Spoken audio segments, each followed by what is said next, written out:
guys, it's David, and welcome to another episode of Right Politics. Today is December 13th, and we are living in a banana republic.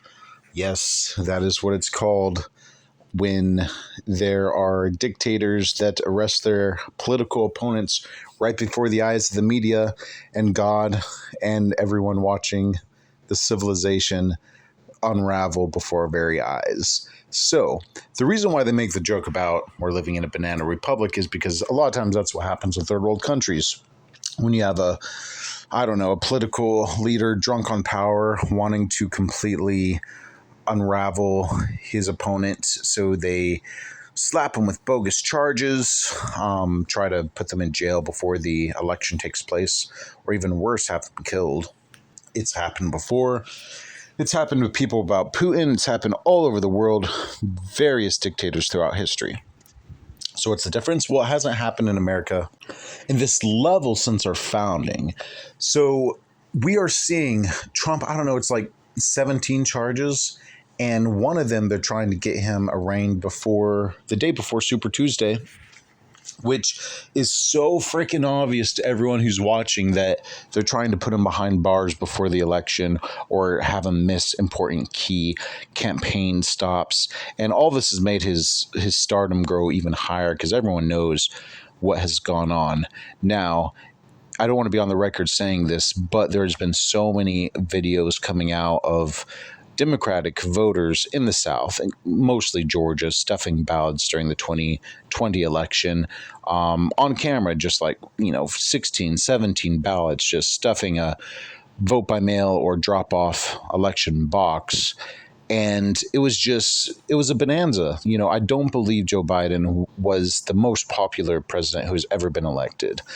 And if you take a very close election, like the Bush v. Gore in 2000, George Bush and Al Gore had that election recounted in the state of Florida because they found these votes. And they found these votes because the electorate is always, nothing's perfect. It's always a little bit off. But can you imagine if Al Gore sued and won against George W. Bush for doing a recount?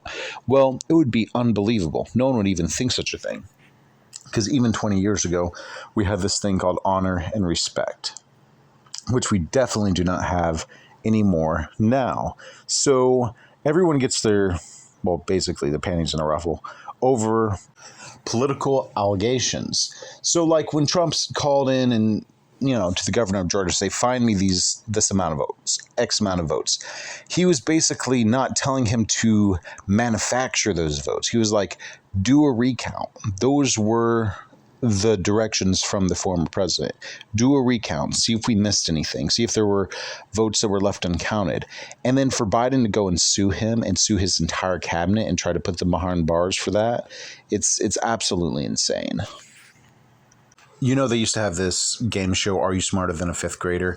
Well, that's the way politics are right now, because it takes a fifth grader to realize that we are living in a banana republic and everything is basically so politicized that now there has to be a legitimate reset to our political structure after this election, because if Trump wins, everyone says, well, he's going to go after his political opponents. And the thing is, the left and the right have been doing it the last 6 months, but the right is especially doing it right now because they're going after Hunter Biden and they are impeaching the president of the United States over various and numerous concerns and illegal activity, mostly concerning Joe Biden. And I was always going to say I was never going to address this because I didn't want to be one of those people who bully Hunter Biden. And that changed this week because it has been made known to the public that Hunter Biden paid his father direct payments from his shell companies that were receiving funds from the biggest clients, China and Russia. The only reason I feel a little bad for Hunter Biden is he was kind of probably pushed into this by his father, but there's no way that someone with zero experience became an oil consultant made millions and millions of dollars, and then had that paid to his shell company, and then made direct payments to his father from that company. And that's why they're doing the impeachment. And that's why they're doing the Hunter Biden indictments, because it's all highly illegal and it's all very obvious. I mean, Joe Biden's son is a pretty good painter, but no one can make a work of art and sell it for $500,000 unless there's huge money laundering involved. And that's what a lot of the modern art world is. It's money laundering at the highest level. You know, you paint a piece, your dog could paint a piece of art with their, brush and like sell it for $1 million. And then all of a sudden that art is valued at $1 million. It can be sold to another art collector for $1 million. And it's a way that these people can transfer money from one person to another without paying taxes on it. So it's very, very obvious what's done. It's corruption, just like the Hillary Clinton charity, where like 10%, 15% went to charitable organizations and the rest were administrative fees. Well, yeah, like all the countries in the world who wanted, ties to the Clintons could just make a donation. Well, that's exactly what has happened with Hunter Biden, and how these people are just throwing money at this. He's not a kid. He's like 52, but they're throwing money at this guy because he's the kid of a president. And if you want a favor done, you buy a freaking painting for $500,000, you get your favor done. You want to hire him as an oil executive consultant, you do that, and everything is done by the president that you want. It's a pay for play, and the American people are sick of it, except those who support, Palestine. So we have to come to the conclusion that this cannot last. Another thing that has happened recently is they are destroying the middle class through inflation, and everything that they have told the poor people and middle class, that we are the party of the diverse, we are the party of the poor, we are the party of the working class. All that goes out the window when the poor, the diverse, and the working class cannot afford a basic meal, and they have to choose between rent and food. And if they don't have government subsidies, they're screwed, because that's exactly where the middle class is right now. And another reason why we're living in a banana republic, and this is very close to my heart because I've seen it in third world countries, it is impossible to make it on your own in a third world country. To be an independent man or a woman living on your own in your own apartment with your own car, your own utilities in your name, and you're just surviving as an adult. You have to co-inhabit. That's why it's called communism. Everyone shares everything. There's no personal possessions. Everything's owned by the state. In Cuba, the restaurants were owned by the state. The hotels were run by the state. You could not have personal property. Everything was owned by the state.